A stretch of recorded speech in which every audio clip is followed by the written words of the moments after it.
Bismillahirrahmanirrahim. Assalamu alaikum student class 9th. I am the teacher of IUI Schools Deska campus. How are you students? Hope so you are fine.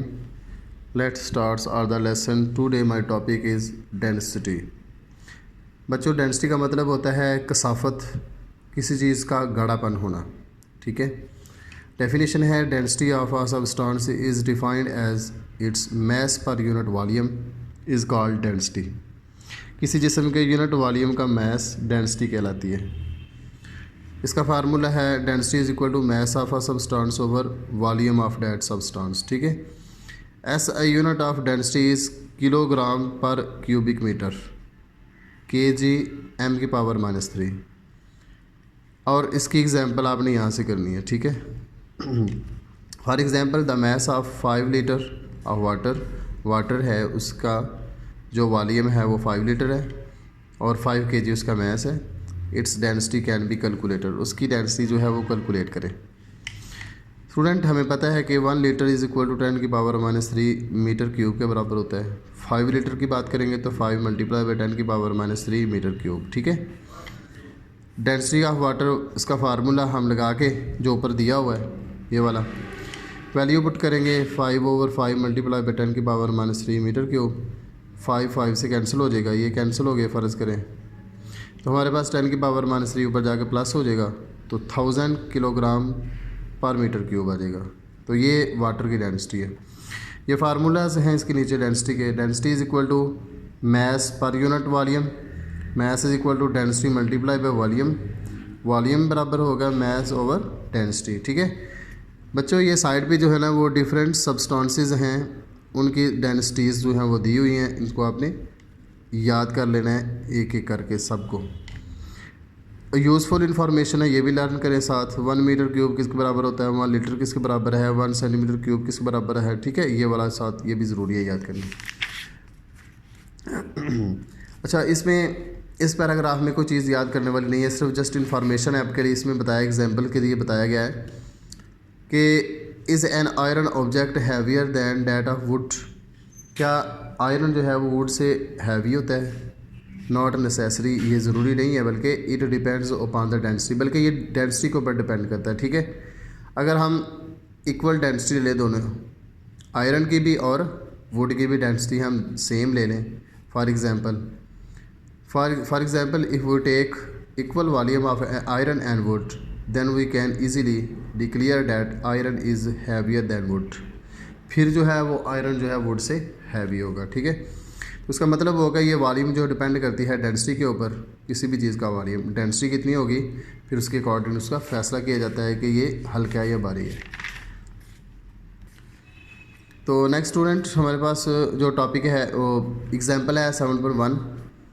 The mass of stone, एक पत्थर है उसका मास इतना है। ठीक है, 500 ग्राम, जब उसका वॉल्यूम इतना है 200 सेंटीमीटर क्यूब, उसकी डेंसिटी फाइंड करनी है। मास हमारे पास ये गिवन है, वॉल्यूम हमारे पास ये है।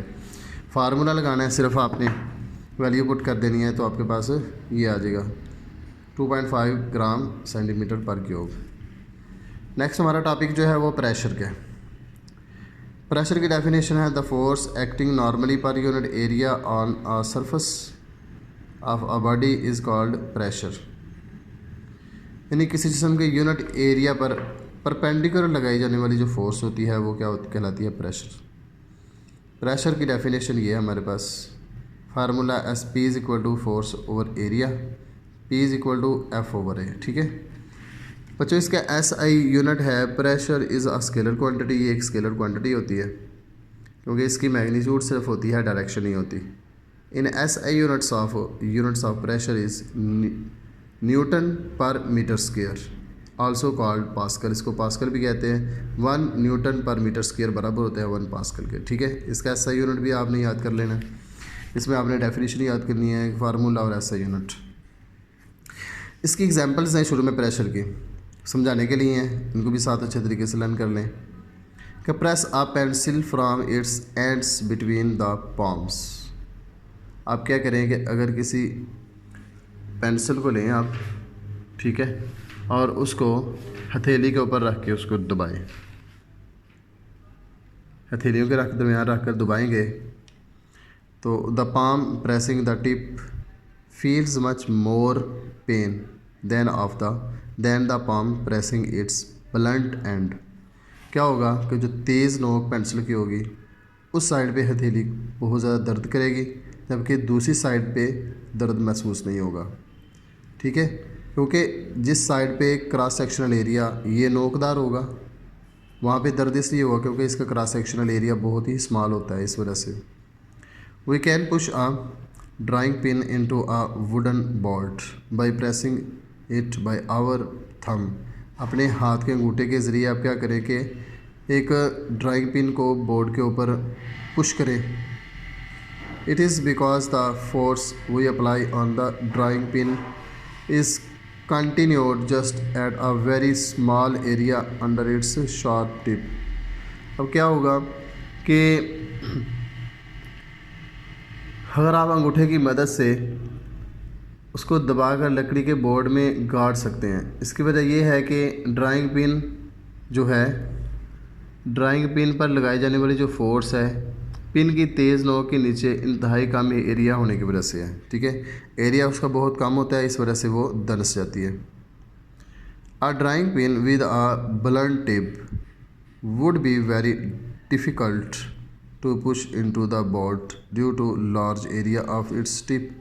अगर ड्राइंग पिन ऐसी लें कि जिसका क्रॉस सेक्शनल एरिया बहुत बड़ा हो, ज़्यादा हो, तो फिर आपको ज़्यादा फोर्स लगाने की ज़रूरत पड़ेगी और फिर वो इसीलिए जो है वो बोर्ड के अंदर जो है वो धंसेगा नहीं, वो ड्राइंग पिन धंसेगी नहीं।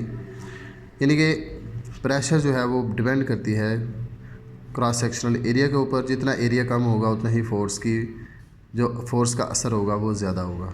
ठीक है, ये यहाँ तक एग्जांपल्स इसकी दो हैं वो कर लेनी है। जैसे आप देख सकते हैं साइड डायग्राम के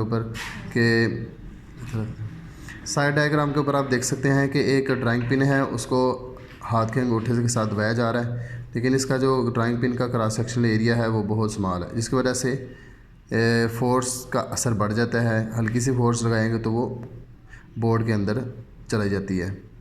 ठीक है, इस साइड पे देखें क्रॉस सेक्शनल एरिया जो है वो जो बुक जो है वो बिल्कुल उसको सीधा लटाया हुआ है, वो बुक जो है उसका क्रॉस सेक्शनल एरिया ज़्यादा है जबकि इसका एरिया कम है।